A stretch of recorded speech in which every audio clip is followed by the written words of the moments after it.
పార్లమెంట్లో ఖచ్చితంగా తగ్గించాలి. 9 ఎలక్షన్స్ తగ్గించమని చెప్పి నిత్యావసర వస్తువులు ఎంత అవసరమో దానికంటే అవసరం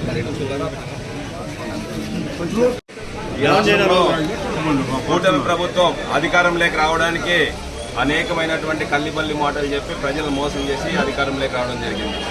ఈరోజు అధికారంలోకి వచ్చిన తర్వాత 7 నెలలు పూర్తయింది. 7 నెలల్లో ప్రతి నిత్యావసర ధరల రేట్లు తగ్గించకపోగా జగన్మోహన్ రెడ్డి ప్రభుత్వం కంటే 2 రేట్లు పెంచినటువంటి పరిస్థితి మనం చూస్తున్నాం. ఈరోజు నిత్యావసరాల గాలి నీరు ఎంత అవసరమో ప్రజలకు కరెంటు కూడా అంత నిత్యావసరంగా తయారైంది. ఆ కరెంటు బిల్లులో దాదాపు నవంబర్ డిసెంబర్ రేట్లు చూస్తే దాదాపు 30% పెంచారు.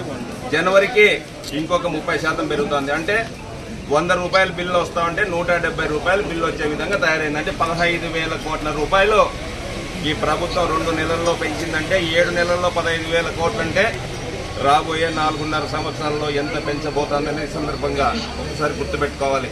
ఈ కూటమి ప్రభుత్వానికి అధికారం ఇచ్చింది ప్రజలు జగన్మోహన్ రెడ్డి గారి కంటే ఎక్కువ మంచి పరిపాలన చేస్తామని చెప్పి మాట ఇచ్చారు కాబట్టి ఇచ్చారు. కానీ ఈరోజు జగన్మోహన్ రెడ్డి పోగొట్టుకొని ఇబ్బంది పడుతున్నామనేది ఈ రాష్ట్రంలో ఏ ప్రజలను అడిగినా కూడా చెప్తున్నారు.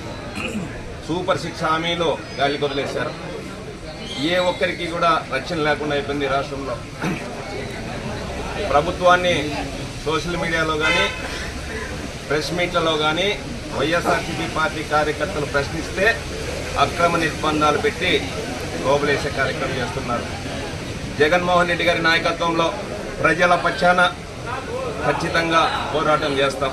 ఈరోజు కళ్యాణదుర్గం నియోజకవర్గంలో వర్షాన్ని సైతం లెక్క చేయకుండా మా సమన్వయకర్త రంగయ్యన్న గారి నాయకత్వంలో జగన్మోహన్ రెడ్డి గారి పిలుపు మేరకు వేల సంఖ్యలో ఈరోజు కరెంటు ఛార్జీలు తగ్గించాలి, భారం పడకూడదు ప్రజల మీద అని చెప్పి ఈరోజు పెద్ద ఎత్తున నిరసన కార్యక్రమం చేశాం. ఈ కార్యక్రమానికి వచ్చినటువంటి ప్రతి ఒక్కరికి పేరు పేరున నియోజకవర్గం వ్యాప్తంగా వచ్చినటువంటి నాయకులకు, ఎంపీటీసీలు, ఎంపీపీలు, సర్పంచులు అందరికీ కూడా పేరు పేరు నమస్కారాలు తెలియజేస్తున్నాం. వెంటనే ప్రభుత్వం పేదల మీద భారం పడకుండా కరెంటు ఛార్జీలు తగ్గించాలని చెప్పి మేము వైఎస్ఆర్సీపీ పార్టీని డిమాండ్ చేస్తున్నాం.